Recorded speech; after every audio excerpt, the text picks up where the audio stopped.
Sanity is Good here, along with my good friend Kit, and welcome back to Umineko no Naku Koro ni. Good evening, everyone. It's time to return to the slaughterhouse. That's basically what Rakanjuma has become. Yeah, for those of you who can't remember, and yes, this is Wednesday. We understand this is Wednesday. Things just changed a little bit in the schedule. Um, Bodies were found, people were killed, and the deaths were gruesome. Tears were shed, families were scared, and a certain witch is a suspect, or at least family is a suspect. For those who can't remember, it was Kraus, Kyrie, Rose, Shannon, um, Rudolph, and I can't remember the other guy's name because Goda? I never really cared for him. Goda? Goda, that's it. Because he's an asshole? Yeah. He is an asshole. Okay, so who do you think did it? Or what do you think did it? It's the witch. But if you really want my actual my actual thought process, Mhm. um, considering the fact that both Eva and her husband both have alibis, like everybody here has alibis except probably it's not um it's not Krause's wife. I know that for a fact, even though her door is clearly marked with the same blood and the same symbol as written on the shutter door where the bodies were found. That's the poor man's way of telling you that the killer is that person.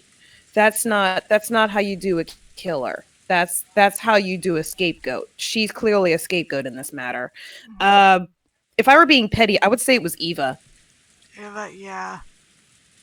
Yeah, And if she, I were being smart, I'd say it was Cannon. But then again, Cannon would have no reason to kill his own sister. yeah. Let alone, like, his employer, who, as they said, like, he pays them very well. Very well. Like, Well, technically, it's the master of the house who oh, pays well, them yeah, very well. Kinzo, but still, I mean, it seems like, Goda orders him around as if he's better, even though he's a servant as well. yeah.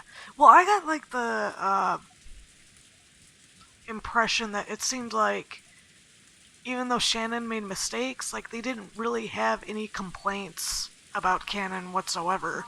So he's, like, a really good employee. Like, he takes the whole "I'm nothing but furniture" thing to heart. But still, I keep thinking that it's a ploy made by Cannon and Shannon, but I'm confusing that with something else. Yeah. Because, I mean, Genji, he refers to himself as furniture, too. So I think it's just Yeah, a but he's been under thing. Kinzo's. He's been under Kinzo's. He's been under Kinzo's employ the longest, though, Yeah. compared to the others. Yeah. See, I think the whole furniture thing is just like um, at the orphanage where, that Kinzo owns. I think if you get chosen to be like one of the staff, it's probably just part of like the training that they do. Because it's like, look, oh my god, fucking McAfee, go away. I'll accept the risk. God. Oh, it's so annoying. Um, every time. It's getting so old. God. Yeah, I think it's just something that they just kind of like reiterate, like a workplace mantra sort of thing.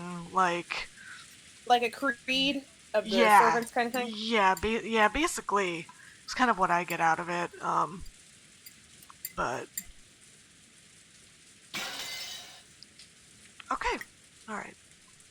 Think, Narrator. I think everybody's in here. I think. Hold on, let me double check. Yeah, we're good. Okay, all right. All that could be heard was the sound of the rain, the voices from the kids' TV program Maria was watching, and the Oh God, she engrossed. doesn't know. No, she doesn't. And they engrossed Maria's Oh, cackling voice. In other words, what greeted them as they returned dumbfounded from that horrible, bizarre scene was the voice of Maria as she rolled around laughing at the TV. Those who returned to the room didn't know how to explain to Maria that her mother was dead, and were trapped by a suffocating silence. At first, Maria returned their stares with a dubious look, but when she realized they weren't trying to blame her for anything, she ignored them and again immersed herself in the TV program. The children wordlessly sat down heavily on the sofa. Their minds were probably blank from their state of shock. Everyone had already cried and mourned so much, but now they just vaguely sat there, their faces seeming to have lost all emotion. Only Cannon had returned to his usual calm expression. However, that probably didn't mean he'd been able to wipe out the shock. Nothing was reflected in his eyes as he stared into empty space. Yeah, he's totally in shock, dude. Poor babies. Oh no, sweet children. Hideyoshi kept on fidgeting, and every time he remembered that horrible scene, he started muttering about how he couldn't believe it, how it couldn't have been something from this world, how it must have been the work of demons. Every now and then his mutterings produced a question directed at Nanjo, but the latter kept repeating in a calm doctor-like manner that nothing could be understood by only glancing at the scene, and that until the police arrived they wouldn't learn anything. Sorry, that's my toddler trying to get out of his bedroom, but it's almost 11. It's bedtime. However, Nanjo only appeared calm next to Hideyoshi, who simply couldn't suppress his agitation and fear. In fact, Nanjo had also received a huge shock, and his face was a deathly pale. He didn't expect to have to deal with this shit. He was like on a... Like, he was just checking up on his old friend. Nobody did. Nobody did. Nobody could have realized this whole debacle of bullshit was gonna happen. Right? Maybe that atmosphere was why she tried to rise to the challenge and take charge. Natsumi appeared to be unchanged from her normal attitude, and she briskly gave directions. I will go see father. Genji, quickly contact the police. Certainly. That's right, they got a radio.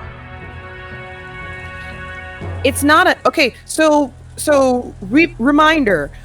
Every piece of communication, all telephones are cut off, and they only have a very, very, very old communication radio to contact the police that is away from the island on the main island. This is a separate island.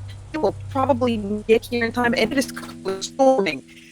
This is the best way to create a horror mystery thriller scene I have ever seen, and I am a good 25 years of age. This is glorious. Hi, buddy. Hello. So you got out of your bedroom again. Hi. No, buddy. Sorry, but I'm just working. I wonder if you would allow me to tag along, Natsui-ne-san? Since Cross-ne-san is now gone, the task of aiding father has been left to me. It would be improper of me to relax here while relying entirely on you. Natsui was struck speechless by Ava's aggressive move in a situation like this. She seemed to be claiming that, with Kraus dead, the one to take responsibility shouldn't be his wife, but herself, the next highly ranked in the family. I mean, technically... Or maybe she hadn't been at all happy when Natsui took her in without reference to her in such an extreme situation. Oh, hey, kid, you're like... Bitch, please! Bitch, please! You greedy motherfucker! What the hell is wrong with you? People are dead! Yeah, it's the Ashiramiya family. However, even Ava's I would mind... say so many words right now, but I'm not gonna because there's a child in your room. Oh, he's gone. And I have headphones on, so no one could hear you anyway, so you're good. Say what you want. Okay.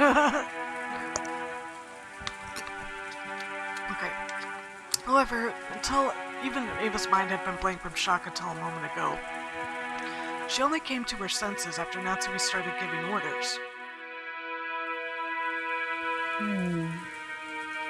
Just do as you like. Natsui started walking without saying a word more. Eva followed behind her. As they did, Kumasawa ran into the parlor. She usually wasn't the kind of person to run around, so under normal conditions, most people would have taken her entrance as a sign that something was the matter. But because everyone was so stricken with shock, they hardly even noticed her. Madam, madam. If you're looking for Natsuine-san, she went to see father. She'll probably be back soon. What happened, Kumasawa-san? You see, in the dining hall, there was blood. Blood! The ears of everyone in the parlor twitched. Everyone thought the same thing. I hope I misheard that. Nope. Any container could only hold so much, and no one here would be capable of handling yet another tragedy. So they all thought it. I hope I misheard that. What happened?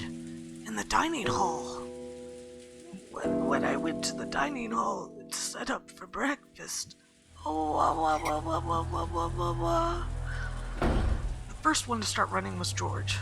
His harsh footsteps jogged Hideyoshi and Nanjo to their senses, and they chased after him. Battler and the others followed.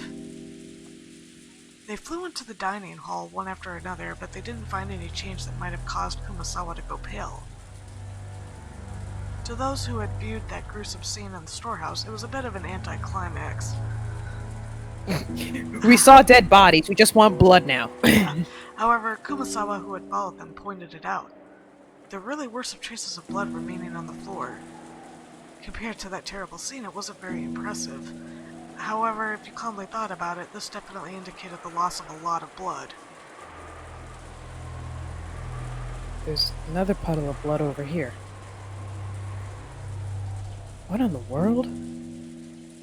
It appears that a great deal of time has passed. It's probably safe to say that they were killed here last night. It definitely looks that way. We were talking together in the dining hall until late into the night. After that, someone must have forced their way in. Dad, when did you and Mom slip out of the meeting to go to sleep? It was a little past midnight, so we should probably assume it happened after that. Or did it? Did it? Did it? Did it? Are you kidding me? Give me a break. Milady, please stay strong. After seeing that hell on earth in the storehouse, this is nothing. Really? Good for you! I feel like my head's gonna explode. This is a dining hall, right? Every day, this is where I'd eat, complain about school, complain about homework, talk to my dad about my grades. That's what this place is to me. Milady, it wouldn't be good to remain here any longer. Let's return to the parlor. I agree. Uncle Hideyoshi, I think this room will be really important to the police. Don't you think it'd be bad if we trampled all over it? Battler proposed this in a slightly firm voice as, along with Cannon, he grabbed the pale and shaking Jessica's shoulders. Everything is just as Battler-san has said. There's nothing more to be gained from remaining in this room. Nanjo spoke while looking at everyone's pale faces. Even though that horrible scene in the storehouse felt like something not of this world, at least then we'd been able to leave. To cut ourselves off from that place and run away. Everyone had shared in that feeling. However, this dining hall was different. It was in the mansion, the main building on this estate. And as Jessica had said, it should have been one of the most calming places even inside the mansion. It was where all of the relatives had eaten lunch and dinner yesterday. The shock of seeing this place smeared with blood reminded us of that horrible spectacle in the storehouse, and forced us to accept that we hadn't really been able to run away from the scene of that tragedy. I agree too. The culprit might have left traces in this room. Amateurs like us shouldn't stir the place up. Let's leave quickly. Quickly. Hideyoshi also understood the meaning of what Battler had said. Let's run, bitch! And pushed everyone to hurry out of the dining hall. The way we were then, looking at that blood any longer would have been too harsh. Nobody went against his words. Everyone raced each other out of the dining hall. It was almost as though the last person in the room would be trapped in there all alone.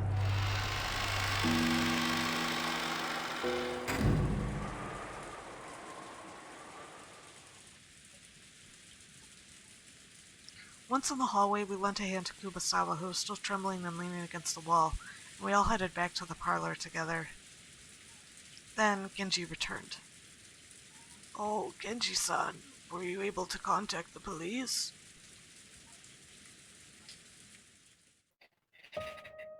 Yeah, I'm gonna go ahead and give that big fat no. As to that, I'm afraid I must apologize. I don't know if it was a failure of the radio or something else, but that caused it, but... What the? So you couldn't contact the police? Both the phone and the radio failed. Oh, I don't know why I thought that was. Don't mind me. It's been a long day. Oh my god. Both the phone and the radio failed? I thought that was like fucking quotation marks at the end of that sentence for some reason. It's okay, it's hard to say. My apologies.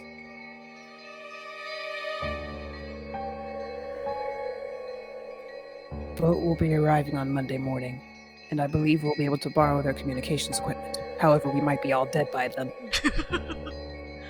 Isn't there a boat on this island? Can't we just take a little trip out to the Nijima Police Department? Dude, there's a fucking typhoon going on right now. No one can use a boat. Hideyoshi-san, that would be impossible with this weather. Thank you, Nanjo. At the very least, we can't do anything until the typhoon passes us by. Kurao-sama's boat is being repaired and not on the island. Therefore, we must wait for the boat coming on Monday. We're all stuck in here together, about to be killed by a raving lunatic. I'm afraid that we can't leave. That's awfully convenient, though, that his boat is being repaired. It's almost as if all this was planned. How could this happen? 6 people are dead. The phones and radio aren't working, and there's no boat. So until the typhoon passes and the boat comes, in other words, until tomorrow morning, we're gonna be stuck here on this island, unable to contact the police, aren't we? Which means that not just us, but the criminal who killed everyone is also confined to this island. Oh wait, was that Battler? Oh, that was... I don't know who that was. That certainly follows. I don't know who that was. The culprit who killed everyone is still here on the island. So the bastard who killed Dad and the others must still be hiding somewhere, unable to escape. Damn it, damn it, damn it, damn it! I'll catch that bastard. No way I'll hand him over to the police. I'll slice him to bits myself.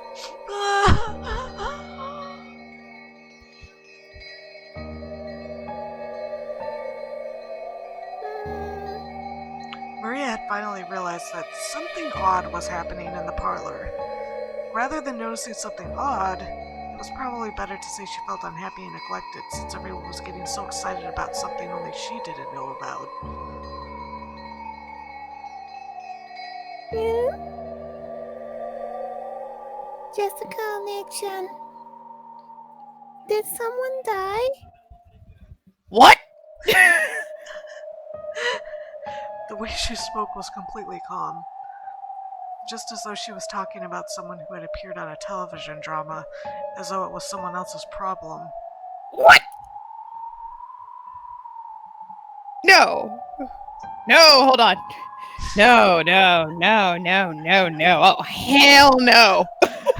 Jessica probably didn't like that.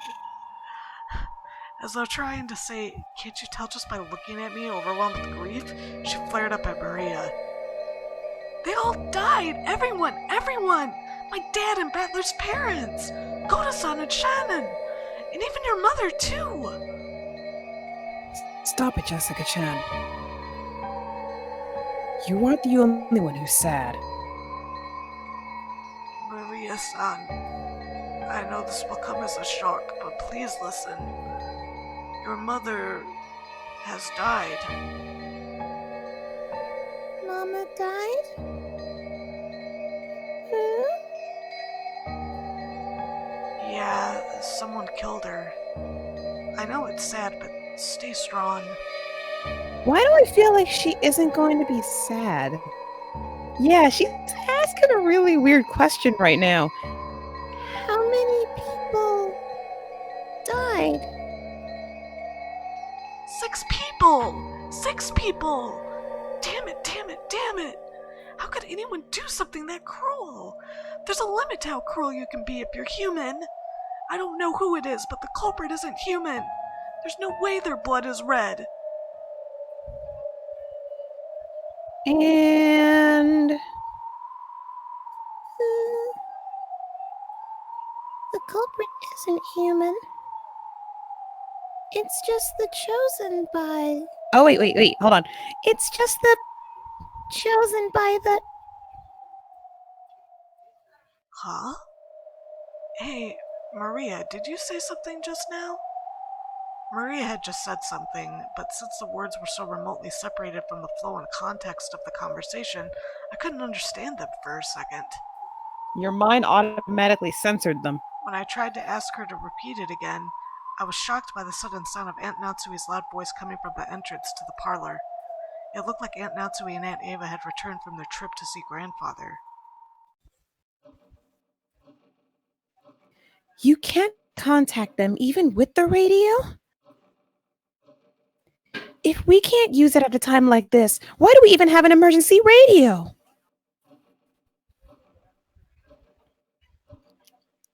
Wait, hold on. Pause for a minute.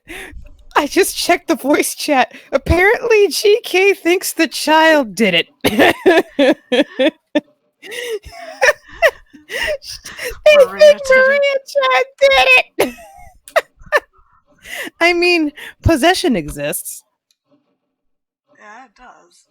Possession is a very real thing that can happen. It would not be impossible. My apologies.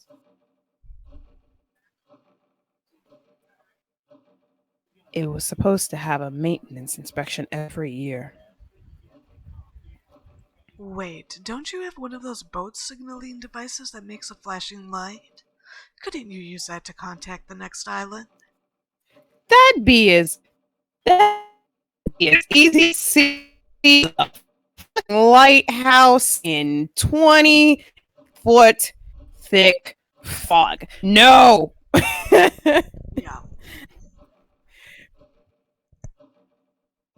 Like, really now? Really now? Like, that could be easy to see at this time in a freaking typhoon. No way. We do not have such equipment. Hey, that too. My sincere apologies. Just then, Kumasawa arrived, pushing a serving cart loaded with breakfast. Since there was no way we'd be able to eat in the dining hall, Hideyoshi had ordered her to take it to the parlor. Why are we eating breakfast here?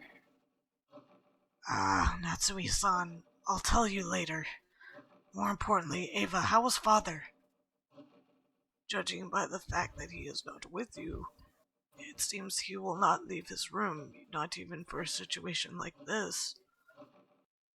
He just wants you all to die. Yeah. He wasn't there. The room was empty. Oh? Bitch, skip town! So gray means he's missing. Shiromiya Kinzo disappeared from his study unnoticed. Kinzo's study has everything from a bed to a toilet to a bathtub, so it is extremely rare for him to go outside. However, he does occasionally go out for a walk on a whim without telling anybody, and his disappearance invariably leads to a huge uproar throughout the house. He usually comes back as soon as he gets hungry. Usually. He could have done it, to be honest. Bitch, skip town! He could have fucking did it. I would not put it past him. He could. Okay, so we have 2 suspects by normal horror movie status. Which asked, Oh, hey kid. it's also Hold on, I'm going hmm, to. Hold on, Uh. For whatever reason, sometimes when you talk, it sounds all like robot-y. I don't know if what it's. in the world? I don't. Okay, hold on a minute. Yeah, sorry, I don't know if it's my internet or. It's probably mine since I'm using basically mobile hotspot.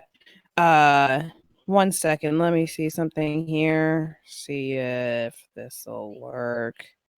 Give me a moment here.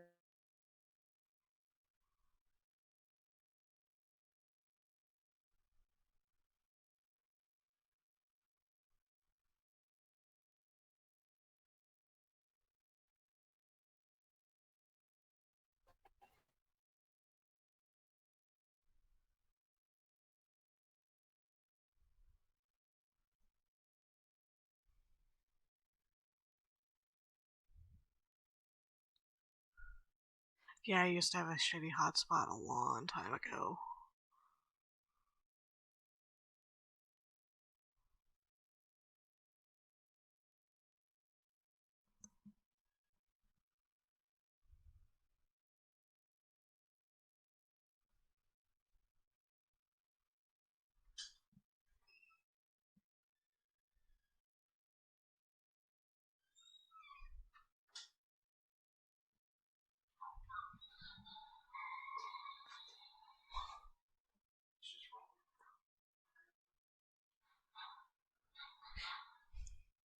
How's your, how's the battery on your phone, dear?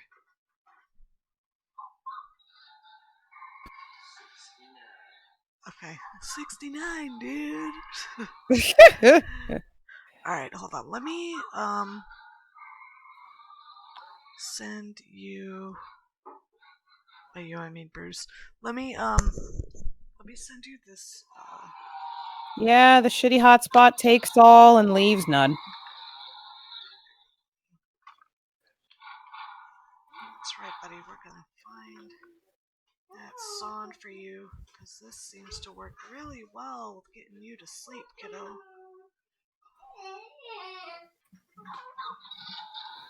Ah. I know, mommy.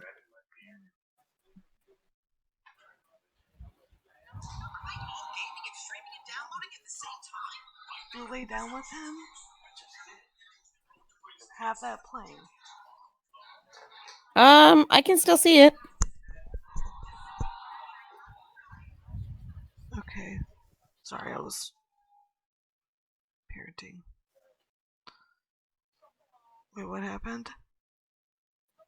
Are we good? Um, yeah, I changed my Wi-Fi. Am I still coming in clearly, or am I still coming in spotty? You're coming in good. Yay! What the? Where could he have gone at a time like this? Old man went for a walk. He went for a long walk off a short pier and left you all to die. Do you mean to say the master has left his study?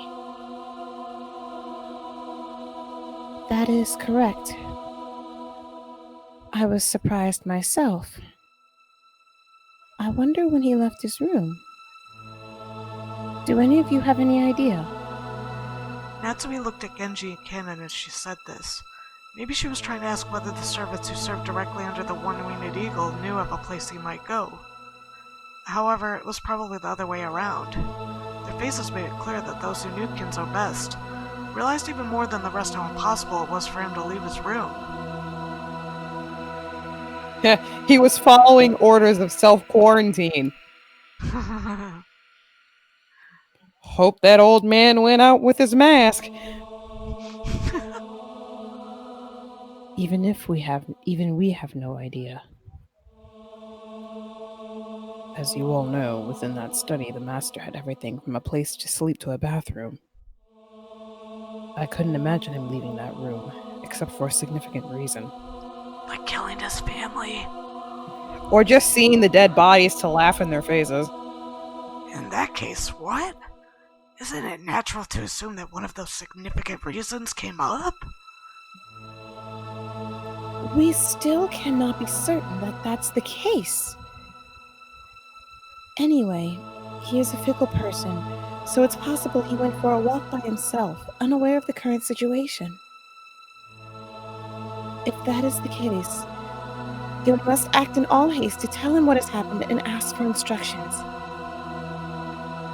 That's right. Although I don't want to think about it, it's possible something has happened to him, isn't it? You greedy. I'd rather not consider such a sinister possibility. No one had seen Kinzo since the discovery of those 6 terrible corpses. On top of that, the phones were broken, the radio wouldn't reach anyone, and there was no way to contact the police. Apparently, the typhoon would leave tomorrow and a boat would come. But until then, no one could rely on anyone outside the island, nor could they escape the island. The tragedy had hit everyone so abruptly that they'd lost all their composure. Everyone felt a heavy silence. Everyone was impatient. I keep thinking, I was like, oh, where's these characters? And it's like, oh wait, that's right, they died. Like, I wanna say one thing. Which one of these people would be the dumb one? The dumb people who would walk into the murder basement. Which one of this is those people? Which one of these people would be the dumb person who would walk into the murder basement? we might, I don't know yet. We might find out. Because in every horror movie, there's those group of people, whether 2 or 5 people, 2 or more people, who will willingly walk into the murder basement where the killer is hiding just because they're that dumb. I want to know who's that dumb enough in this group. It's clearly not the children. Clearly not the children. Maybe Maria, just because she likes the creepy things. That or she's the cause of that or she's the thing waiting in the murder basement. Even though they needed to do something, they couldn't think of anything, so some of them held their heads in their arms, while others got irritated. Right now, no one could explain what was occurring on this island, Rakanjima.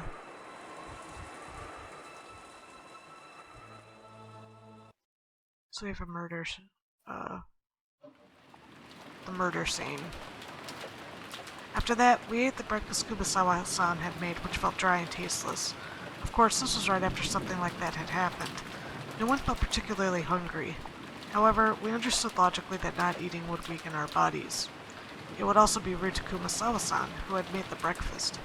Kumasawa-san had taken some unusual Western vegetables, ones that Goda-san had probably ordered for his ultra-elaborate meals, and cooked them in a Japanese style, which made them turn an unpleasant color. I wonder what veggies they are, like, as to what Probably squash. As to what Goda-san had been planning to cook with those ingredients, right then I couldn't even imagine it. If I did think about it, I'd be reminded of the way Goda-san died, and a sour taste would fill the inside of my mouth. You mean aside from his cooking? His cooking was really good, though. And yet his attitude wasn't. No, it was not. Everyone pretended to eat for the time being, but of course no one made such much progress. Then, we began pooling our knowledge of our current situation. First off, the 6 people, which included Uncle Kraus, my dad, Kirie-san, Aunt Rosa, Goda-san, and Shannon-chan, had been found in the rose-guarded storehouse as brutally mutilated corpses. And yet, we still couldn't contact the police, since both the phones and the radio were unusable. So, until the typhoon passed, there was nothing we could do. Furthermore, Grandfather, who we might have hoped would be able to show a little leadership in this kind of a situation, had disappeared some time ago. Goda-san hadn't made breakfast, so Grandfather's stomach must have been empty, and if he had just been taking a casual walk, we should have been able to hear him whining about how hungry he was by now. And despite that, he hadn't appeared. There was more than a small chance that he'd gotten caught up in this crime. According to my aunts, on their way back from Kinzo's study, they'd searched for him, calling out on every floor, but were unable to find him. Considering the timing of it all, it's only reasonable to assume that this disappearance had something to do with the crime. We figured Dad and the rest were probably killed in the dining hall and then painstakingly moved to the storehouse, so maybe Grandfather had already been killed. and dragged to some strange place which we simply haven't discovered yet. No one actually said it out loud, but this theory seemed extremely convincing. We will go check that all of the windows and doors are locked. We must also conduct a thorough search for Father. The children must remain in this room. Eva-san and Hideyoshi-san, I'm sorry, but please stay here with the children. I'd like to ask you the same, Dr. Ninja. I understand. I will wait here. Aunt Natsui followed the servants, Genji-san, Kumasawa-san, and Kanon-kun out of the parlor. All that was left was Aunt Eva, Uncle Hideyoshi, Dr. Nanjo, and the 4 of us children, a total of 7 people. Let's all stick together and maybe watch some television while we wait, though I doubt we'll find anything good on it in the middle of the day on a Sunday. Uncle Hideyoshi started acting cheerfully, trying to brighten up this gloomy atmosphere. That just makes me think that Maria was watching like those children's Sunday morning cartoons.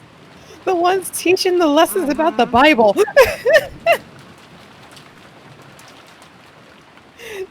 Y'all remember the Book of Virtues. I never watched it, but that's because most Sunday mornings I was going to church, so. Plus I was raised Mormon, so.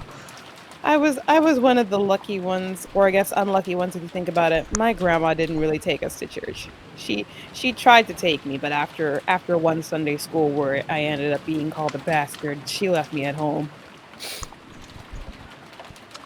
Yeah, that's lucky. Not being called a bastard, but not having to go to church. I was one of the lucky ones. Good show. Watch it. Oh, really? You want to watch TV, Maria-chan? Then come and watch it with your uncle. Maria was the only one who joined in. Even though Maria had been told of her mother's death, she didn't show the slightest flicker in her emotions. Was it really normal for a 9-year-old girl like Maria to act so much like a very young child? Everyone else I know why she's so happy. I know why she's so nonchalant about all this. Why? Remember in the epitaph when it said that when they figure it out and find the golden land, everybody who died will be brought back? Mm-hmm. Yeah, that's why I think like she's so nonchalant. Her mother's dead, but she's like, oh wait, Beatrice said that whoever finds her will bring everybody who got killed back. So I don't have to worry about it. I just have to wait for the adults to figure this out. Everyone else's mood failed to improve, and they each sank absent-mindedly into their sofas. Aniki, can I ask you something? What is it? Just now in the storehouse, you said something about Shannon-chan and her ring. Did you give that to her? George Aniki didn't answer, but he hung his head and closed both of his eyes. There could be no clearer response. Quit it, Battler! Figure it out yourself. You're right. I shouldn't have asked. That's right. It was me. Last night, I proposed to her. That was when I gave her the ring. I told her that tomorrow she should put it on whatever finger she wanted. That's her answer. Guess it was a pretty pretentious thing to say. And that ring had been on the ring finger of Shannon-chan's left hand. Oh, my heart! It burns! Well, several years ago, Shannon came to me asking for advice about you, George Nissan. I wonder what she could have said. Shannon was always really bad at lying. It was obvious pretty quickly that you were the one she was talking about. She asked whether it'd be okay for her to get close to someone, even though she was only a servant. She asked about what kinds of things boys like, what kind of clothes she should wear to make them happy, lots of stuff like that. I guess you could say I felt envious hearing her say that.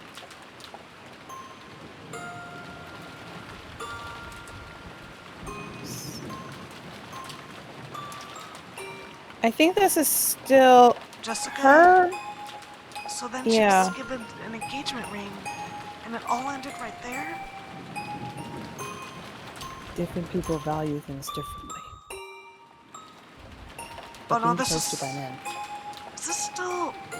No, I think this is Battler. Oh no, the No, first one was this... Battler. Yeah, I think this is... I think this is Jessica.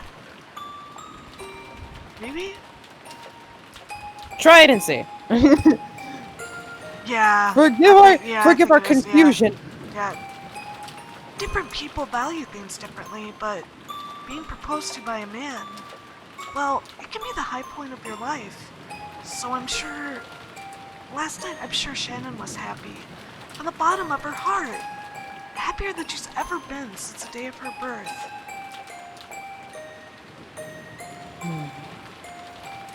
George Niki sighed deeply, without raising his head. Or maybe tears had risen to his eyes.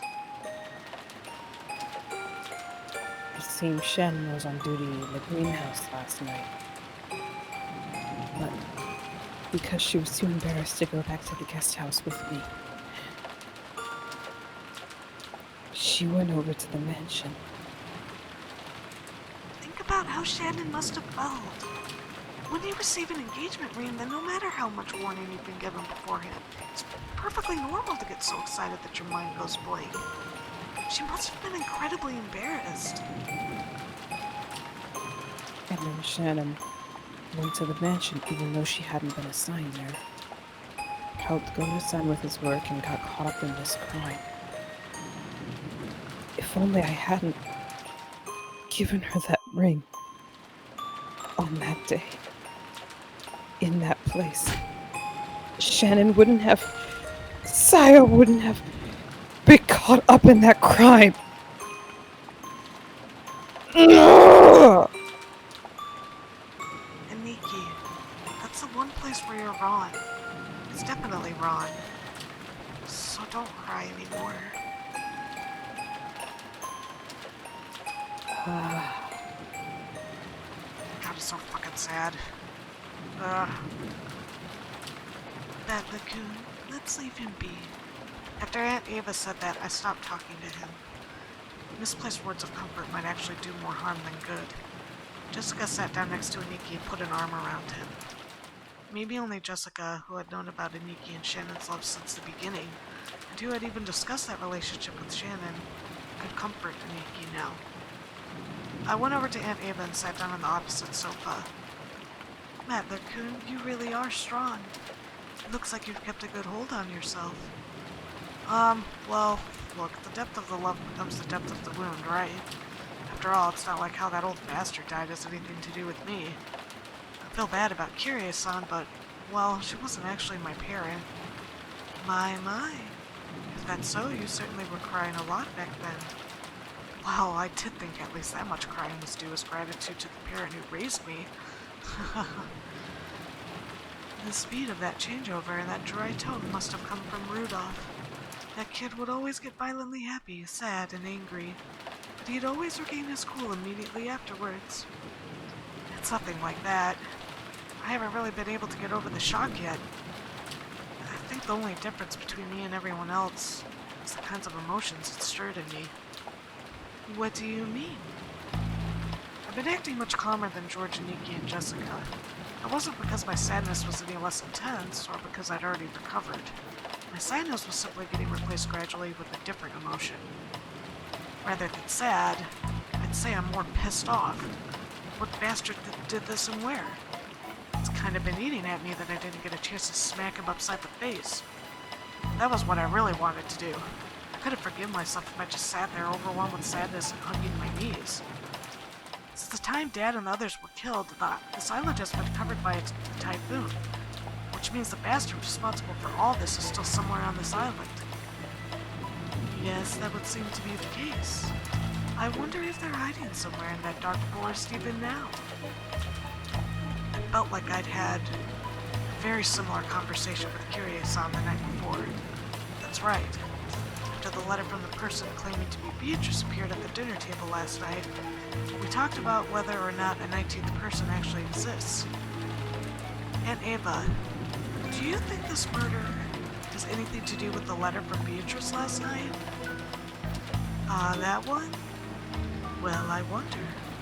All of the siblings agree that the mysterious letter was sent to further complicate the problem of father's inheritance. As to whether that and the case this morning are related, it's impossible to tell at this stage. Was that letter really given to Maria by some witch called Beatrice? How could it be? All of it was a farce devised by father, wasn't it? He made Shannon Chan or someone wear the dress from a portrait and trick Maria Chan, right? Isn't that just the kind of overly intricate prank father would pull? Last night, I talked with Kiryu-san about whether Beatrice actually exists. Kiryu-san also said that Beatrice is probably one of the 18 of us. Isn't that obvious? There's no one else on this island besides us, right? Then there must be someone amongst us who's pretending to be Beatrice. There's no one else but us on this island, you think? Obviously, right? Are you saying there could be someone else here other than us? No one is on Yes. this island except us. There are only 18 people, so the one pretending to be Beatrice has to be one of those 18. Kiryu-san denied the existence of a 19th person by spinning the chessboard around. Even though Aunt Ava had constructed an argument that complicated it, her opinion was the same. Except, if that's the case, our situation starts to look very ugly. At the time of Beatrice's letter, the whole thing could be passed off as a prank set up by someone or another. However, if we're assuming there's no 19th person, we can't ignore this anymore. In other words, if there is no 19th person, then the culprit who killed Dad and the others is also one of the 18, right? So in other words, the person who killed them is one of the people inside this very mansion right now. Aunt Ava smiled meaningfully. It looked like she thought this conclusion should have been obvious from the very beginning. The culprit carried the bodies of those 6 into the storehouse. But even that was an impressive feat, don't you think? That shutter is always closed and locked, right? In other words, in order to carry them into the storehouse, the culprit would need to unlock the shutter. Understand? Is it possible the shutter was left open by mistake that day? The servant said it's always kept locked. In other words, unless the culprit took the keys from the servant room, there's no way they could have opened the storehouse. I wonder if the key in the servant room was the only one. Angie-san said that was the case, which means the culprit knew where that single key was kept and took it. Just now, I watched when Ken-kun returned the key to the servant room. The wall was packed with keys, and I don't think a novice would know where or what those keys went to. The culprit was miraculously able to find the storehouse key among all of those. Furthermore, even though the key didn't have a tag or anything sticking to it, they knew it was the key to the storehouse behind the rose garden. And that means they also knew where the storehouse was. I'll say it even clearer. The culprit knew the inside of the servant room well. Her argument was extremely plain and clear. If the bodies had been found thrown somewhere in the bushes of the rose garden, there wouldn't have been much to go on. However, if there was only one key to the storehouse in the servant room, and it was stored with such large keys, a novice would not be able to tell them apart. This meant the culprit was someone who went into the servant room a lot and was familiar with the locations of the keys. The family members didn't normally go into the servant room, which means that one of the servants is the culprit. I'm sorry, but even I can't tell you any more than that. However, I'll tell you one thing. What's that? It's reasonable to think that the culprits are multiple in number and fairly well armed. They'd have to be, wouldn't they? They had to assault the 4 in the dining hall and kill them, drag a total of 6 bodies all the way to the storehouse beyond the rose garden, and arrange for that disgusting makeup and the graffiti on the shutter. There's no way that a single culprit could carry out all of that on their own, right? It made sense. Probably would have been possible for a single person with enough time, but it would take so incredibly long. It was probably safe to assume that a significant number of people were involved. Okay, one thing. We're not dumb. That wasn't graffiti and that wasn't makeup. That was real blood. Yeah. Are we all in agreement on that? That was real blood. That was actual blood from an actual person used to make that kind of symbol on the door. We're all in agreement with that, right? And there are only about 2 people 2 or 3 people who knows how to make a symbol like that on that door, correct? I still say we keep the list to Maria-chan and Kinzo. Whew. So what you're saying is that maybe all of the servants were in cahoots. Please keep it quiet, okay? It wouldn't be right to voice mere speculation like this. And if it really is true, what would you do next? They might not let us leave here alive. This is an opponent who had no trouble killing Nisan and the 3 others. Right now, the only ones I can count on to fight with me are the 3 in my family and maybe you, which comes to a total of 4 people, right? We're no better off than they were last night. In short, it'd be easy for the culprits to massacre the rest of us. I've been playing detective with Aunt Ava, trying to expose the person who had killed Dad and the rest before the police did. If only I could cleverly penetrate the culprit's identity and stick the proof in their face. I've been so sure that, just like in one of those detective movies, the culprit would then give up and surrender. However, the culprit would only surrender if there was no way for them to fight back. The culprits behind the crime on this island were far from helpless, and might even be able to massacre all of the remaining people here. But on top of that, this island was like a giant closed room cut off from the outside world by the typhoon, so they had a full day until tomorrow to kill, scheme, and camouflage themselves. In short, it wasn't a safe atmosphere where we could get very far by playing detective. To the contrary, we were in a stage where we had to be scared stiff, since playing detective might displease the culprits, and cause them to commit another mass murder. Well, it is just a possibility, right? But I can't bring myself to trust the servants yet, and that doesn't mean I only suspect them. Don't you think there might be some mastermind behind all this? Oh, here she goes. She's gonna think Natsuhi did it. A mastermind? Why do you say that? It's just a feeling. Think about what the word servant literally means. It means someone who serves as someone else's arms and legs, right? It was a bunch of Oshiromiya family members who got killed. So naturally there must be someone involved who stands to gain from that result. This was also plain and clear. Oh, you mean like you, Ava? You have something to gain? Sorry. There's surely... No. You're right. You go ahead and do that right there. Ava's a bitch. She has probably did it. She has the most to gain from it. Exactly. Yeah. The Ashirabiya family have been right in the middle of discussions about how to distribute the inheritance when grandfather died. If this case followed the standard form of any classic mystery novel... So here's the thing. They have an alibi together, right? They went to bed.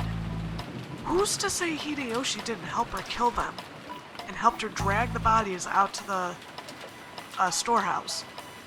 There's 2 of them. Yep, saying, pretty much.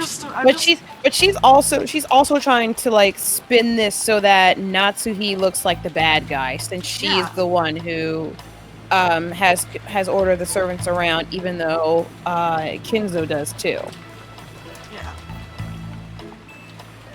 If this case followed the standard, I'm just saying it's highly possible because the only Hideyoshi is Ava's alibi and Ava is Hideyoshi's alibi, so they could have very easily done it. If this case followed the standard form of any classic mystery novel, the crime was definitely caused by someone with ties to the Shiromiya family, and who was involved in the inheritance problem. And Ava had probably read a few books in that genre herself. The argument may have had a few blind assumptions in it, but it was a standard conclusion that anyone might have reached.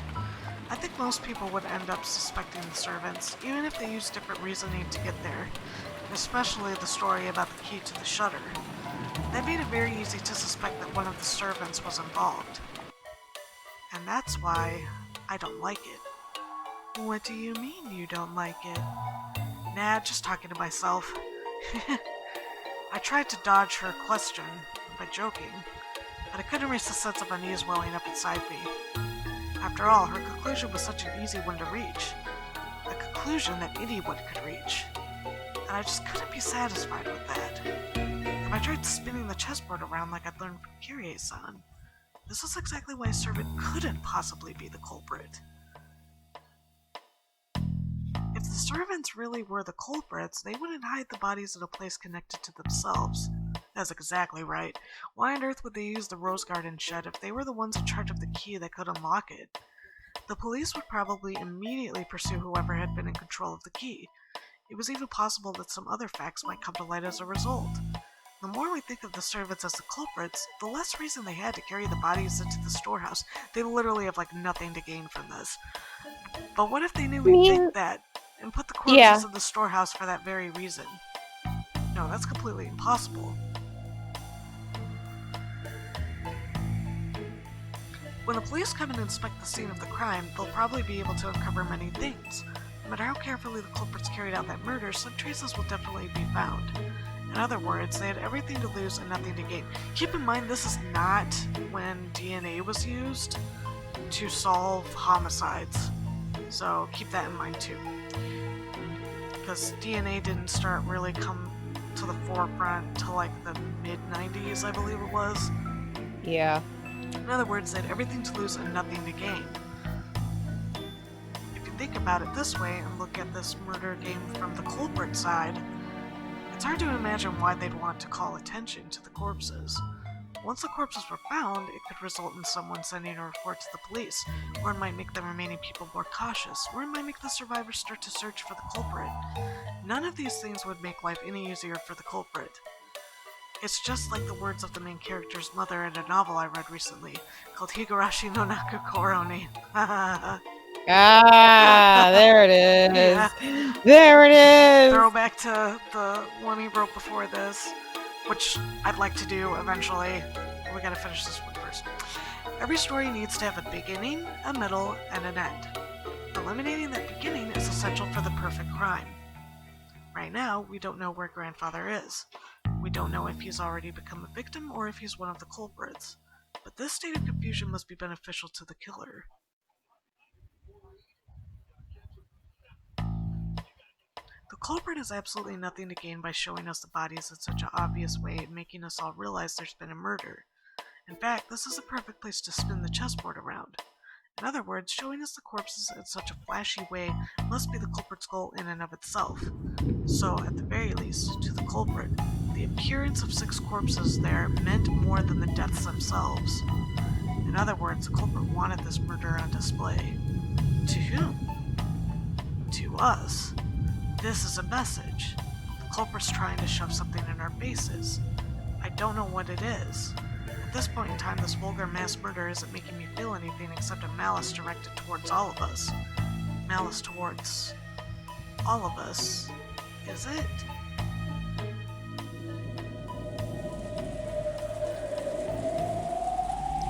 I flippin' wonder. Each one of the survivors has some kind of connection to one of the 6 victims. Uncle Krause's death brought Jessica the grief of losing a family member. The deaths of Dan and Kyrie-san brought me sorrow, while Aunt Rosa's death brought Maria sorrow. Goda-san's death probably shocked his fellow servants, and Shannon-chan's death brought grief to both to George and Iki, who had proposed to her, and Kennen-kun, who had loved her like an older sister. Everyone now on this island has received an equal amount of sadness, and Ava was sure that the servants were in cahoots. But then how could you explain the deaths of Goda-san and Shannon-chan? At any rate, by this argument, the grief caused by the 6 deaths hit everyone but Aunt Ava and Uncle Hideyoshi. Even Aunt Ava, who had directed suspicion at the servants and acted as though she herself was beyond suspicion, could not be ruled out as a suspect. In the first place, she was able to argue that the servants were suspicious by focusing on the shutter's key. But if you look at it from a perspective of motive and who would gain, Aunt Ava's name rises to the top of the list. I'm so smart. Smart. S-M-R-T. I mean, S-M-A-R-T. I know what you're thinking, Patler-kun. Huh? Oh no, please don't tell anybody about how my head's so full of obscene stuff. I'm the one who's going to gain the most from these murders. Since I'm going to be suspected anyway, I might as well get it out in the open. I tried to dodge the issue by joking around, but apparently it didn't work. The inheritance will be divided into as many parts as there are siblings. For right now, I'm the only one of the 4 left. All of the assets of the Shiromiya family will become mine. If Uncle Hideyoshi heard you, he'd say, "Could you give it a rest? It's not funny." I'm sorry. I was just fooling around since I'm going to be suspected anyway, no matter how much I try to smooth it over. Well, with your attitude, we might as well get going. That's why, from my point of view, this murder might have been designed to cast suspicion on me. Unfortunately, my alibi for last night is weak. Could you tell me a bit more about last night? As you know, the discussion between the siblings of how to slice up and eat the inheritance continued until late in the night. But I don't know how late it lasted. My husband and I had woken up early that morning. We were so sleepy, and a little past midnight they let us go. We then returned to the guest house and rested there. Can anyone other than Uncle Hideyoshi prove that? No, wait, it's not like I suspect you or anything, okay? Oh, are you sure about that? I don't know if it counts as proof, but when we returned to the guest house, we were greeted by Genji-san, who asked if we needed a towel. I think that should be enough to prove we returned to the guest house a little after midnight. Though, if my theory was correct, the servants would all be in cahoots, and that wouldn't actually make for much of an alibi. Hey, you've got a point there. Guess that means I'm playing detective with the real culprit right now, huh? However, let me say this for my honor's sake. If I was after the inheritance, I'd never commit such a bizarre set of murders. After all, if I just wanted to make them forfeit their rights to the inheritance, it wouldn't matter to me how they died. It'd be much smarter of me to try and make the deaths look like accidents, especially if you're assuming I laid out some careful plan that involved even the servants. You've got a point there. If you're killing someone for personal gain, you definitely shouldn't make it look like a murder. Exactly. And that's why I'm in such a blue mood. The police will probably treat me like the mastermind and investigate all kinds of things. Not fun at all. Aunt Ava shrugged with a bitter smile. It was just as easy to suspect Aunt Ava as it was to suspect the servants.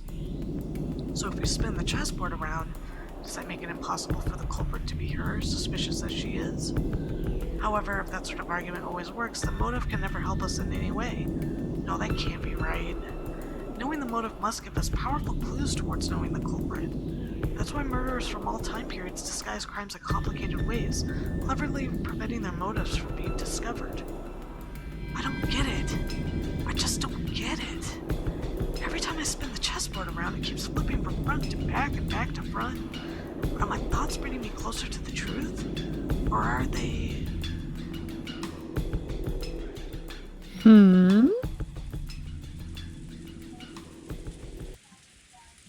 Aunt Ava didn't want to talk any more than that, so I folded my arms and headed to the window to cool my head a little. Well, this is a new background. As I looked over the parlor, I saw George and Nikki and the others gathered talking. It looked like they were talking about the magic circle that had been painted onto the shutter. As Uncle Hideyoshi thought back to that time, he started drawing the shape in the margins of Maria's notebook. I see, since Maria was second only to grandfather in knowledge of the occult, she might understand what it meant. I think it was probably something like that. There was a mark that looked like a variation of a cross. And then surrounded the circle all around the perimeter were these closely packed strange letters on all four sides of the cross, and in the four corners there was something written. It didn't look like the alphabet or something like that. It was what they call ancient characters. And around the top of the circumference there was a small mark. 5 small circles arranged in a plus sign and straight lines connecting them. Ah, yeah, there definitely was something like that drawn there. Yup, there's no mistaking the shape. I don't understand the thin characters, but the arrangement was nearly the same. Everyone was staring down at the shape, so I stared down at it too. From what I'd heard, this had been painted on the shutter to the storehouse with some material that looked like blood. I see, this sure is unsettling. Grandfather's probably the only one who'd want to draw something this weird. Seriously, where did he go? I want to grab him and ask what the hell this is supposed to mean. Jessica's voice contained impatience and anger. She hadn't gone so far to say grandfather was the culprit, Yet. but she seemed sure that grandfather knew something about the culprit's background. Alright, I gotta drink some water, hold on.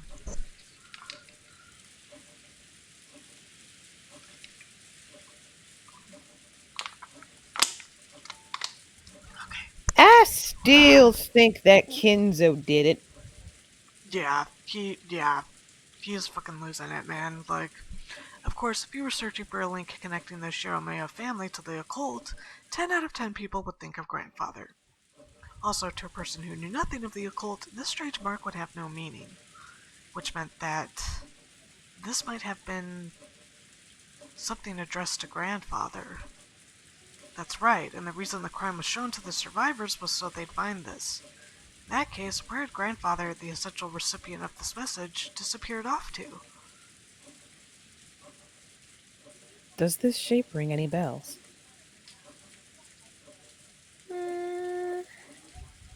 Yeah. Maria looked at the shape with a serious face. Maybe she was enthusiastic because this was her area of expertise. However, her appearance was that of someone separated from the events at hand, as though the stain had been drawn on the shutter close around her mother's corpse. My first impression was that the design resembled a German cross. Ah, it certainly does have that kind of design. Does that mean it has something to do with Germany? The German cross was originally a crest from a religious order of knights and was supposed to protect pilgrims traveling to sacred places. The Knights Templar. Yeah, I recognize the... Yeah. So in other words, this magic circle might have some religious meaning? This is starting to sound like gibberish. When I looked over at all of them preparing to jump into the discussion, something shocked me. Maria was smiling, an eerie and incomprehensible expression on her face. Creepy mode, activate! It was almost as if she was making fun of everyone's ignorance. It was an expression I wouldn't have dreamed to find on Maria's face. And she laughed. That eerie, jarring laugh was something I didn't want to believe was possible, even though I was looking at it right in front of my eyes. Ooh, here we go! Here we go! Excitement!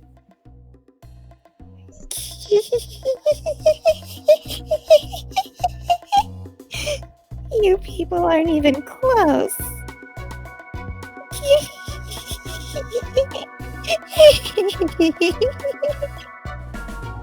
Can't you tell just by looking?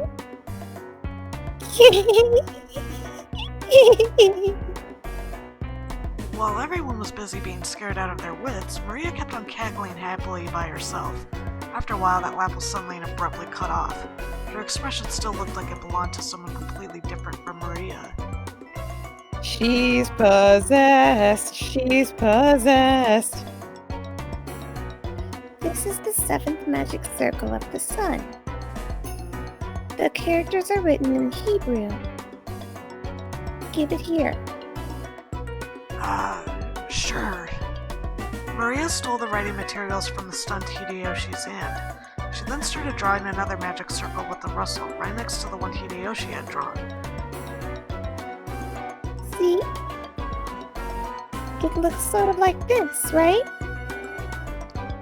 Yes, it was. Maria, incredible. You really do know a lot. Oops. Oh, hold on. I want to see the face. Yes. I want to see the face.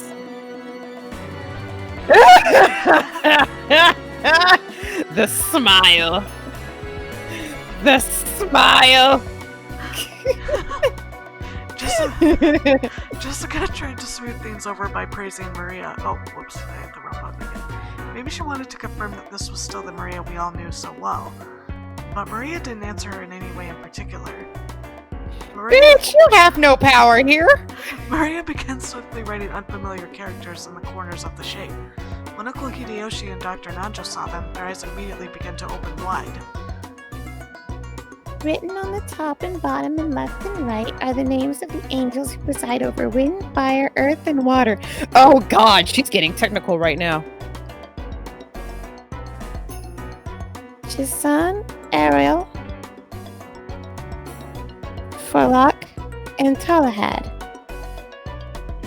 And in the 4 corners are the names of the 4 great kings. Ariel, Seraph, Tharshis, and Cherub.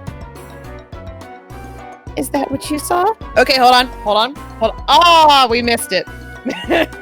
What? I was gonna look up those names. I was gonna write those names down for future reference. Oh, shoot. I can look it up. I'll look it up later because I'm sure there's spoilers, and I'll get the names for you.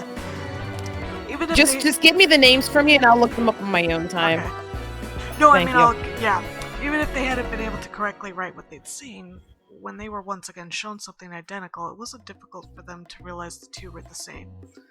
When Marie asked them whether it matched, Uncle Hideyoshi and Dr. Nacho nodded over and over again.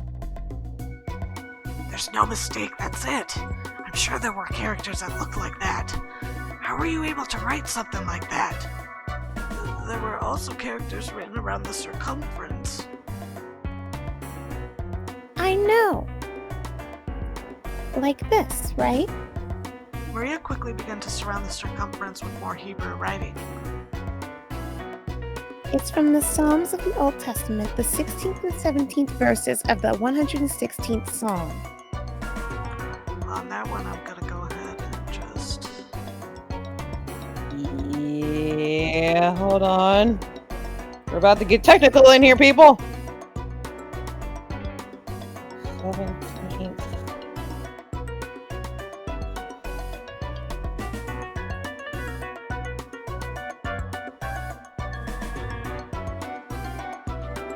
Okay.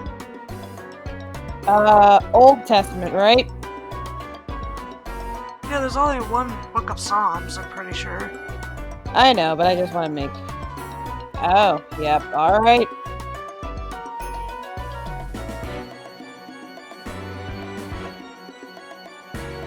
Actually, you know what? Since I have my phone here, I can actually just look it up. Let's see... what... Psalms... 116 versus 16... 16... 17. Okay, let me see here. Bible Gateway, okay, so 16, 17. Okay, truly I am your servant, Lord. I serve you just as my mother did. You have freed me from my chains. I will sacrifice a thank offering to you and call on the name of the Lord. Oh, dear. It's weird. I like how she says this. You must have at least read the Bible, right?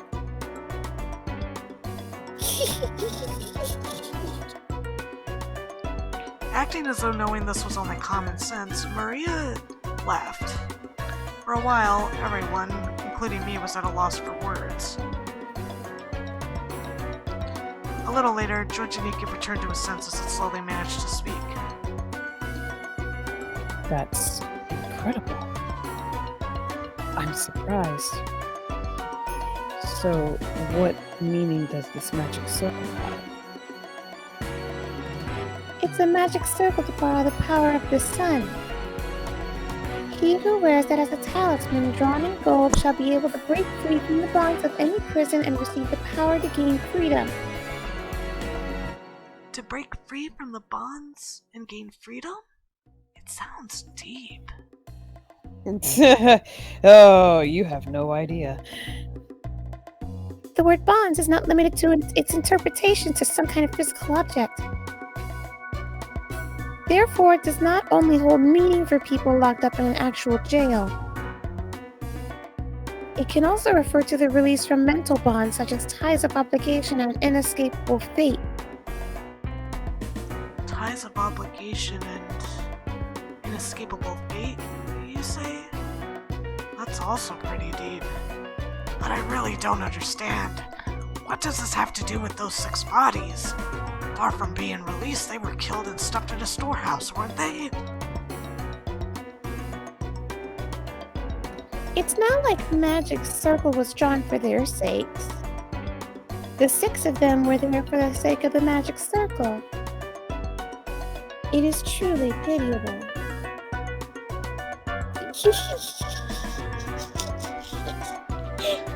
Like fucking blood magic or something. Indeed, that's exactly what it was. What do you mean? What in the world do you mean when you say that 6 of them were there for the sake of the magic circle? Maria lifted up her pointer finger and waggled it as if she were making fun of us. That's written around the circumference. Can't you read it? Psalms chapter 116, verses 16 and 17. I'll read it for you. The Lord has freed me from my chains. I will offer to you the sacrifice of thanksgiving and will call on the name of the Lord. See? See, you say? I've got no idea what you're talking about. You're saying they're human sacrifices? Ding, ding, ding, ding, ding! If what Maria had just read aloud was a vital part of the magic circle, then it was saying that sacrifices had to be offered in order for this magic circle to be effective. So, human sacrifices had been offered inside the storehouse, where the magic circle had been drawn. A heartbeat later, everyone else seemed to reach the same conclusion. Some people were shocked and others spat out that this was insane as they punched their knees. This was starting to get incredibly disturbing, and we couldn't accept it or understand it. I don't care what kind of magic circles or curses other people believe in, I won't pick a fight with them. But did they really kill Dad and the rest as sacrifices for crap like that? I just couldn't stand that feeling. Compared to this, I preferred it when we were still disgusted by that theory about the fight over the inheritance. As I started getting pissed off with the feeling between anger and sadness, I broke from the circle everyone was in and returned once again to the window. Something had gone insane since yesterday. It was that letter from the witch, Beatrice, that Maria had read loud at last night's dinner. Ever since that point, it feels like this whole mansion and this whole island have been getting more and more firmly locked inside some kind of bizarre world. That's right. When I think back on it, that letter was an invitation from the witch. The ruler of the nighttime island has invited us inhabitants of the day into another world. The phone and the radio had been interrupted and the island was shut off by the typhoon, so you really could call this place another world cut off from the real one by now. Yeah, as this island is now, it's perfectly normal for a witch to send us letters and for human sacrifices to be offered up for the sake of magic circles. So what will happen next? Will some weird people wearing goat masks start doing the Bond Festival dance or something? It's hopeless, I don't get it. The inside of my head's all screwed up and I don't even know what to think. Anger, sadness, the opposing emotions all swirled up together and they started to suck me in. Unable to resist, I could do nothing but cover my eyes with my hands and trust in my mind and body as I started getting sucked in. Wait. Okay, wait. Do we remember what was it just like a blood streak in front of Natsuhi's door? There was no circle or anything. Was it just a blood streak? It was like handprints, like bloody handprints, like someone was like trying to get into the room. And she had the charm that Jessica got. Yeah, she had it on her doorknob, hanging from her doorknob. And it said it was to protect her from evil. Mm-hmm.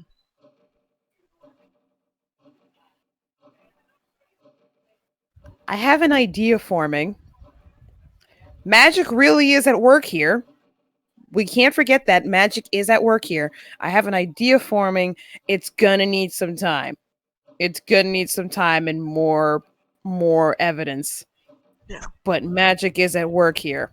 And I'm gonna need time to get this idea thought out correctly. As I started losing heart, I began to recall a memory from when I was small. It was from when I was very young. I had unfortunately seen a scary occult movie on TV, and for a while I hadn't even been able to go to the bathroom by myself. That old bastard gave an exaggerated laugh and said this. Hey, Battler. Why do you think they go to all that trouble to make movies like this about demons and the occult and such? It's because they don't exist. Something that ridiculous can't be found anywhere on the planet. Because they don't exist, people want to see them and go to a lot of effort making them. That's why those occult movies just make me laugh. If I were forced to choose, I'd say, rather than demons and monsters, this year's earnings call and angry wives are 100 million times scarier. I'll go further, okay? From my point of view, getting scared is a recreational emotion, something for people who've got room to relax both in their hearts and their lifestyles. Don't call me out, Rudolph. Fuck you. You good for nothing slob. How dare you call us out like this? We don't know. They, they had so much free time they didn't know what to do with it, so in order to entertain their mind with unusual emotions, people started creating a culture with demons and the occult and stuff. I feel so called out right now. Like, Excuse you. We don't deal with demons. We deal with the fae. Fuck you. seriously, why have I been acting so damn thick-headed? I was totally taken in. Don't try to mess with me. This is the human world. I don't give a damn about witches, demons, magic circles, and sacrifices. The human who killed Dad and everyone else is still on this island. That's all there is to Fucker, it, right? you better care. Fucker, you better care. That's the human world is combined with the occult world right now. The next person who started speaking to my heart was Kyrie-san. You see, in both chess and shogi, when you reach the very, very last stage of the game and get closer and closer to cornering your opponent, the number of optimal moves you could possibly make gets smaller and smaller. Therefore, if you are backing someone against the wall, or if someone's doing the same to you, both players' moves become infinitely easier to read. In other words, when you're completely cornered and you think you have no moves left, that is the moment when it's easier to read your opponent. However, when a person is forced into a defensive position, they can't help but lose their ability to think clearly, so they aren't able to get their minds around their opponent's moves. That's when you spin the chessboard around. With all my strength, I slapped my face with both hands. Now my eyes were truly open. When you don't understand anything, you're completely cornered just like I am now. Isn't that the perfect time to spin the chessboard around? While on the defensive, we can't even guess at the culprit's scheme. If we spin it around and look at it that way, just what might we see? First off, at the time the culprit committed the murders, they knew the island was being cut off by the typhoon. Therefore, they should have understood that even if they carried out the murders, they wouldn't be able to get away early the next morning. In short, the culprit had begun without securing a way to escape. Furthermore, that bastard tossed the corpses in the storehouse, and was even kind enough to say, "Here they are," with that weird bit of graffiti. In other words, we'd probably find the corpses sooner or later, they wanted to show them to us. If we'd all been dim, and hadn't noticed the storage shed, the culprit's goal would not have been achieved, would it? If you think about it this way, that bastard of a culprit. Since this morning, they must have been watching our every move with bated breath. After all, if we hadn't been so kind as to discover what was on the storehouse, all of that hard work and preparation they did last night would have just gone poof. What did the culprit want to make us feel by showing us the corpses in the storehouse? All six of the bodies had their faces noticeably destroyed. Was it a grudge? A warning? The defacement of the bodies had occurred after death, so it hadn't been the means by which the culprit had killed. It didn't mean anything to those who had been killed. It did have meaning to those who found the bodies. The culprit wanted to make it appear that they had been killed so brutally. Ha! After thinking this way, I really want to tell that bastard to stop taking me so lightly. He would just dance to that tune. If you're told please be scared, you can't just say, "Really? Sure thing." When someone tells the greatest Shiro-Miya battler, "The entrance is right here," I'm the kind of guy who will start wanting to sneak it through the window. The next thing that had me concerned was that so-called magic circle on the shutter. As Maria, who had shown that her knowledge of the occult rivaled grandfathers, had recognized, the magic circle was genuine. They must have drawn that thing in pitch-black darkness, taking a lot of time and holding an umbrella in one hand. Isn't that amount of hard work and perfectionism impressive? What purpose would have been worth all of that effort? If we were looking for a fan of the occult in this mansion, most likely all of us would naturally suspect Grandfather. Did they want us to make us think Grandfather was involved? But if that's all they wanted, they could have just drawn any old scribble that looked like a magic circle. It wasn't like any of us amateurs would be able to tell the difference between genuine and fake. However, this magic circle was genuine, and furthermore, it had even been written in Hebrew. So this magic circle had a message that could only be understood by someone with knowledge of the occult. A message is a form of communication. By sending it, they were hoping for a reaction. A reaction? For some reason, we couldn't find Grandfather now. I don't know how Grandfather might have spotted the magic circle on the shutter, but did he choose to hide himself in reaction to that? No. Was it a trap to make us suspect that Grandfather had participated? You could read it either way. Damn, that's annoying. What kind of reaction was the culprit hoping to get out of us by putting on this occult show? What do you think? So, if we think just like they are thinking in that somebody of the family or somebody outside is trying to send a message to Kinzo, then they could be really after his gold or saying like, hey, I know your secret. You better pay up or else I'm going to keep killing your family members in hope of getting the gold back. If it really is Beatrice, then this really is just a whole ploy in order for her to get back everything with interest that Kinzo took from her to get his family risen up to power.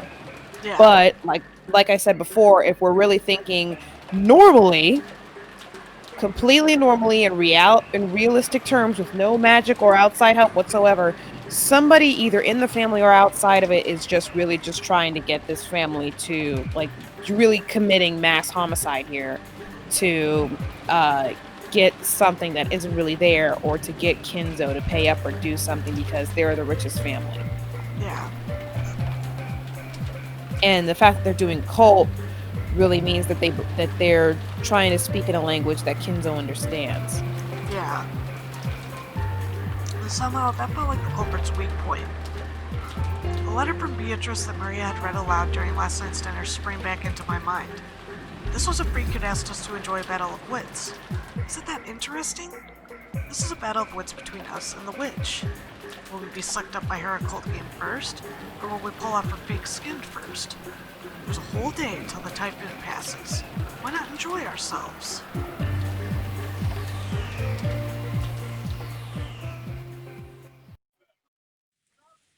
I finally noticed that the inside of the parlor had gone quiet again. Everyone had sunk into their favorite sofas, some deep in thought, some irritated, some acting depressed. Maria was once again enjoying the TV as if she'd never left it. It looked like she found the commercials more fun than the boring program. She happily yelled, ooh, ooh, and giggled. I stared at each person's appearance in turn. If there isn't a 19th person, the culprit must be in this room.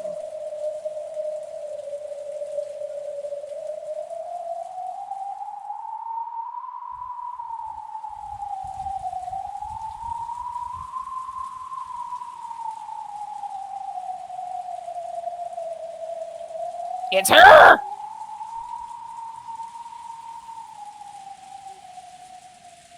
And we're the MC, so we can't do it.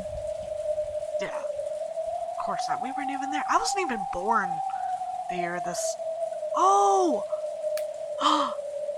What? I didn't know I could do this. Oh my god. What is that? I. Oh It my was. god! We couldn't have gotten the names. Oh my god. Ah! I didn't know this was a thing. Oh my god, I'm so sorry. Of course it's a thing, it's a VN. Well, they don't tell you the controls. That's fair. So I didn't know if I That's scrolled fair. my mouse up or down that it would. Wow, okay. I'm sorry. From now on, anything important, I'm just gonna say scroll up. Right now, Aunt Natsu is searching the mansion with the servants, right? Yes, a big hearty rip to us, GK. A big hearty rip to us in chat for our horrible intelligence. You know what? I think we're doing pretty good. We're figuring stuff out before they talk about it, so. Pretty much, yeah. We shouldn't say in this room. In this mansion is where the culprit has to be. After all, it's possible that Natsui was behind this, and we still can't deny that one of the servants might be the killer. Anyone could be guilty. Still, Aunt Natsui and the rest sure are taking their time. Of course, it's not a small mansion, but isn't this taking a little too long just to walk around, checking the windows and doors? Just as I was thinking this, Aunt Natsui and the rest returned. Not one of them was missing. But our relief was short-lived. Everyone looked at Aunt Natsui in shock. The talk I'd had with Aunt Ava started to creep back into my mind. The possibility that the culprits had enough in numbers or weapons to kill all of those 6 at once.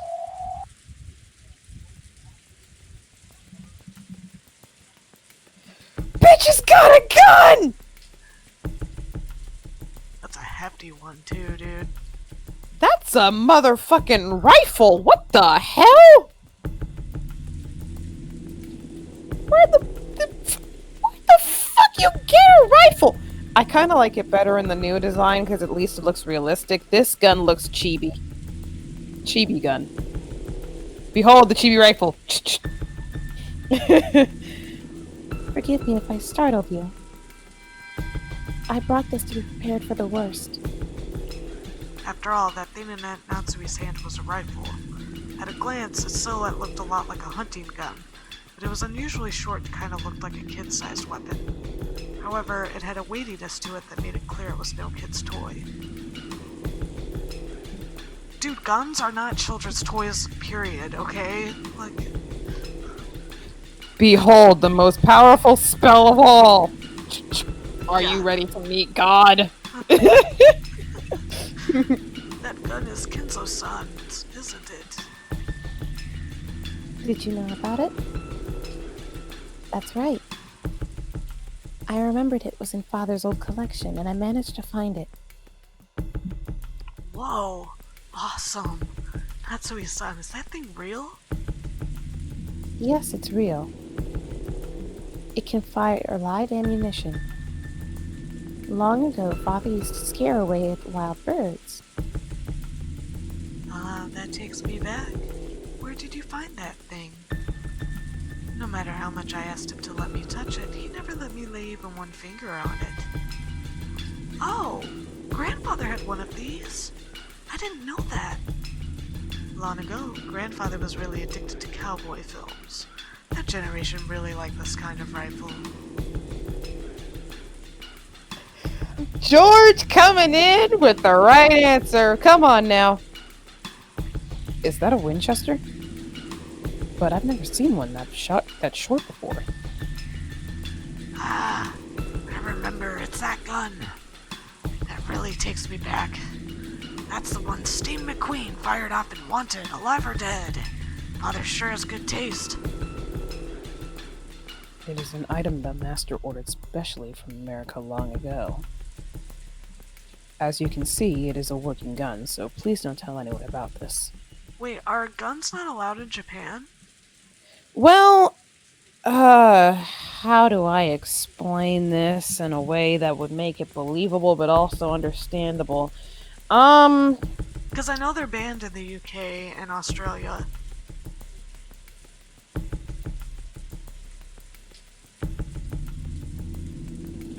Well, okay. So, yes, there are gun laws in Japan. There are firearm control gun laws. But they do it by nation. So, some of them let them keep guns. Like, What do you mean by province? yeah. But, what's the best way to explain this? So depending on the province you're in, you can have certain types of weapons, other ones you can't. Well, it started with no one shall have a firearm, or firearms, or a sword, or swords, and very few like exceptions were like rarely allowed. For them, a gun license expires after 3 years, and firearms were only given for hunting or sport shooting. And only after doing like a really, really, really long licensing procedure. Okay, yeah, so this is basically an illegal gun. So like, to do the procedure, you have to have a mark for a shooting range test of at least 95% and a mental health evaluation. Oh, wow. And a thorough background check. They should do that here. But that kind like 2014 Japan only saw 6 gun deaths. Dude. So That's so small compared to ours. Oh my god. So each prefecture can only have like a total of 3 gun shops. New cartridges can only be bought by turning in empty shells, and magazines can only be bought by trading in empty ones. If a gun owner dies, their relatives must give up the firearms. Huh. Off-duty police aren't allowed to carry weapons, and arrests are generally made without firearms. Well, that's how it should be. Yeah. GK says, that sounds so nice Right? compared to our asshole of a country. Seriously. Jesus. Okay. Yeah. Kurosawa. He was quite fond of it right after he managed to acquire it. It seems the workings that ejected the cartridges were more interesting to him than shooting it, and he played around with it back in the forest all the time. Oh. Like, what? Thinking of an old man with a rifle. Hey man, there's plenty of them. Still, it's rather disturbing. Are you sure you should be dragging this out? This is to prepare for the worst. There was probably more than one offender involved. Furthermore, those horrible people killed 6 of us, including my husband. I have a responsibility to protect everyone until tomorrow, in my husband's place. As Natsui-san said this, she slumped down into one of the sofas and took a deep breath. She had been trying to find grandfather, as well as check the doors and windows. Since grandfather wasn't with her, she probably still didn't know where he was. I carefully checked all of the doors and windows throughout the mansion. However, we must be prepared for anything. Everyone, I think it would be best if we all remained here. Oh, good point. If everyone's gathered here, then we can all feel more secure by keeping an eye on each other. What do you mean by that, Eva-san? Nothing really. I'm just agreeing with your opinion, aren't I? There was a stormy atmosphere between the two of them. If you think about who was the most suspicious from the inheritance problem standpoint, Aunt Ava was the obvious answer. However, there was no proof that Aunt Natsui was innocent. You know, if you view Beatrice's letter as one of Grandfather's complicated pranks and think of this crime as just an extension of that, there's more than enough reason to suspect even Grandfather. Also, Aunt Natsui thought the criminal was on the outside, but Aunt Ava thought the criminal was on the inside. In short, it was a question of whether or not a 19th person exists. That same question has been repeated endlessly since last night's dinner, with the letter from the witch who called herself Beatrice. So was the culprit among us, or not? And did the witch Beatrice exist, or not? If you assume that something as stupid as a witch can't exist, you're basically saying that one of these relatives here, who share a common bloodline, is the culprit. If that was too unpleasant, it'd be much more comfortable to simply accept the fairy tale-like character of the witch. A witch? A witch drawing a bizarre magic circle and offering human sacrifices? If I could accept that rubbish, I'd be able to trust all the people in this room. However, damn common sense got in the way. I kept repeating that witches don't exist. In that case, the culprit must be among us.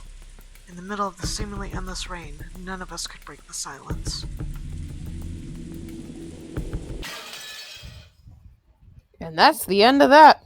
Yup. Bit to unpack there. A lot of it to unpack there. So Yeah. Maria Chan's gone a bit crazy now. She's gone slightly unhinged. Natsuhi and Eva-san are kind of almost at each other's throats. That's not entirely new there. Kinzo-san's disappeared. Like, holy fuck, he's just jumped ship and said, fuck this shit, I'm out. Yep, and all of these people are in the same room. Still alive. We still have 2, 4, 6, 8, 10, 11 people still alive. Yep. I wonder who's gonna be killed next. Yeah, it's. I don't know, because I mean, it could be these two. It could Yeah, be I feel these like it'd be two. Ava. I feel like it'd It be could Ava be. and Hideyoshi for some strange reason. It could be these two. It could be It these could. two. It Or could these be the two. Or these two. servants.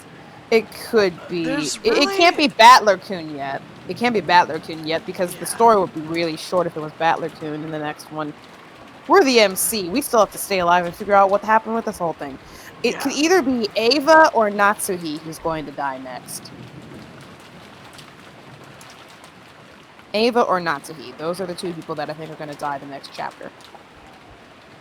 Alright. Or the chapter after that. I don't know. Take your We'll bets, see what everyone. happens. Take note Will of they that. die? Will anybody die the next chapter, or do we have to wait the chapter after next to see what happens? Place your bets. Taking all bets. Taking all bets. Alright, well, thank you guys for watching. That was fun. I know chat wasn't as, people gonna die. Yeah, they are. Yeah, I know, this chapter wasn't as exciting, but it kind of, I mean, when you think about it, it kind of was sort of exciting. We finally figured out what Yeah. that circle meant. that, and it kind of like, it doesn't, I like this story because it doesn't hold your hand all the way through it, but it really, like, the way it's written, it makes you think. It's like encourages you to think and try to solve, you know, like the epitaph and, you know, the mystery, and that's what makes it so much fun. So, alright, so yeah, you guys, keep staying safe out there. Give us a like, comment, subscribe. Support me on Patreon at patreon.com/insanityisgood. And if you sign up for the, lowest tier, you can join the Discord. And Come and chat join with us in here. We'll talk. We'll talk lore and conspiracy theories about this whole crazy thing. Yes. Alright, yeah, everybody stay safe, keep on keeping on, and Wear your masks, please. Just because Yes. people are walking outside does not mean you cannot wear your masks. Wear your Yeah. masks, please. Wear your mask, wash your hands, cough into your elbow. Don't be social like distance. the dummies in this video game. Don't be like the dummies in this video game and Yeah. think that everything's just fine by now because everybody's in the same space. Yeah. Wear a mask. Yeah, my, Be the smart one. Oh, and good news, my sister is doing better. Aw, yay. So hopefully she doesn't try to push herself too soon or too hard too soon, as young people tend to do. So, but yeah, so here's hoping she makes a full recovery. So fingers crossed. But alright guys, have a good night. Good night, everybody.